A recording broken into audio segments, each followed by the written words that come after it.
আজকে আমি আপনাদের সঙ্গে শেয়ার করব মাত্র 2 চামচ তেল ব্যবহার করে কিভাবে খাসারি কড়াইয়ের শাক ভাজবেন। রাধে রাধে সুধী ভক্ত স্বজন, আশা করি আপনারা সকলে ভজন কুশলে আছেন। আবার একটি নতুন রেসিপি ভিডিওতে আপনাদের সকলকে জানাই স্বাগত। চলুন আর দেরি না করে রেসিপিটি শুরু করা যাক।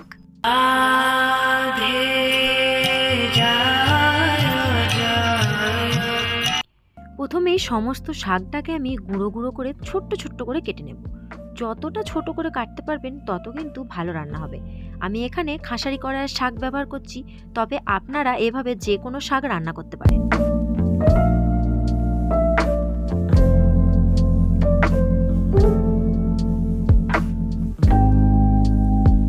শাকটা কেটে নেওয়া হয়ে গেছে, এবার শাকটাকে ধুয়ে নেওয়ার পালা। তবে আপনারা চাইলে শাকটাকে আগে ধুয়ে তারপরে কিন্তু কাটতে পারেন, তাহলে কিন্তু খুব ভালো হয়।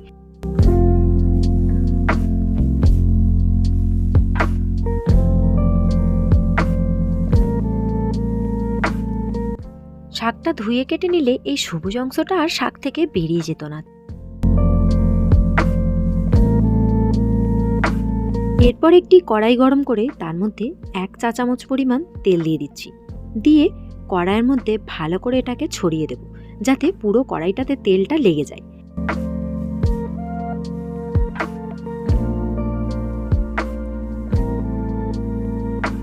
এরপর কড়াইয়ের মধ্যে জল ঝরিয়ে রাখা পুরো শাকটা দিয়ে দিচ্ছি।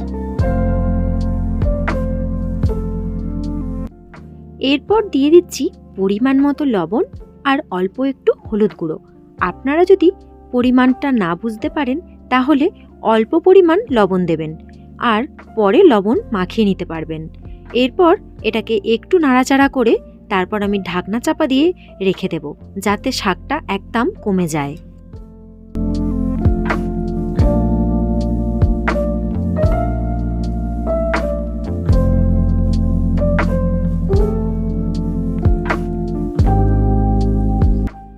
কিছুক্ষণ পর পর এইভাবে ঢাকনা খুলে শাকটাকে নেড়ে দিয়ে আবার ঢাকনা চাপা দিয়ে দিতে হবে, যাতে শাকটা ভালো করে সেদ্ধ হয়ে যায় আর যেই জলটা বেরিয়েছে সেই জলটাও যাতে শুকনো হয়ে যায়।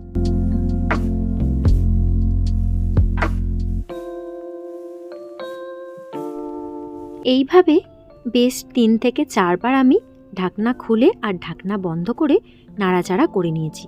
এখন দেখতে পাচ্ছেন নিচের জলটা একদম শুকিয়ে গেছে, শাকগুলো কড়াইতে ধরে ধরে আসছে।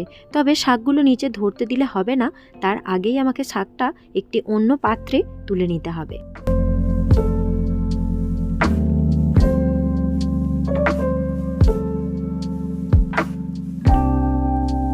এখন এই যে অন্য একটি বোল নিয়ে নিয়েছি, তার মধ্যে শাকটাকে নামিয়ে রেখে দিচ্ছি।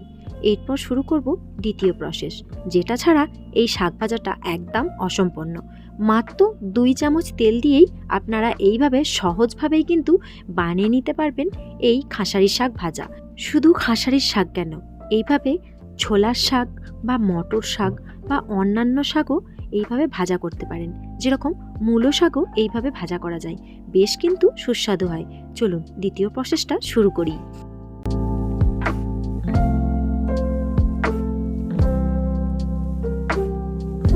এরপর আমি একটি ছোট্ট বাটির মধ্যে কিছু লঙ্কা ভেজে নিচ্ছি। দিয়ে দিয়েছি পরিমাণ মতন তেল আর কয়েকটা শুকনো লঙ্কা। এরপর এর মধ্যে দিয়ে দেব কিছুটা গোটা জিরে, তবে এর মধ্যে গোটা পোস্ত দিলেও কিন্তু খুব ভালো হয়।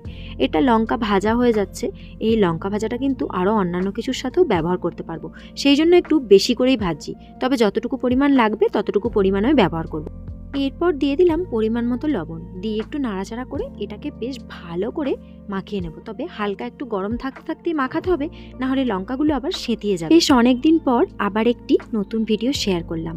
কেমন লাগলো রেসিপিটি অবশ্যই কমেন্ট করে জানাবেন। ভালো লাগলে অবশ্যই লাইক করবেন, সাবস্ক্রাইব না করা থাকলে অবশ্যই সাবস্ক্রাইব করে পাশে থাকবেন। এখন এর মধ্যে দিয়ে দিচ্ছি আবারও 1 চামচ পরিমাণ সর্ষের তেল।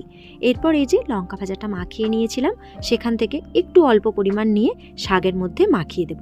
মাখিয়ে কিছুক্ষণ ঢাকনা চাপা দিয়ে রেখে দিলে পারেই ব্যাস গরম গরম গরম ভাতের সাথে সার্ভ করুন, খুব ভালো লাগবে। একবার অবশ্যই বানিয়ে দেখবেন, কেমন লাগলো অবশ্যই জানাবেন।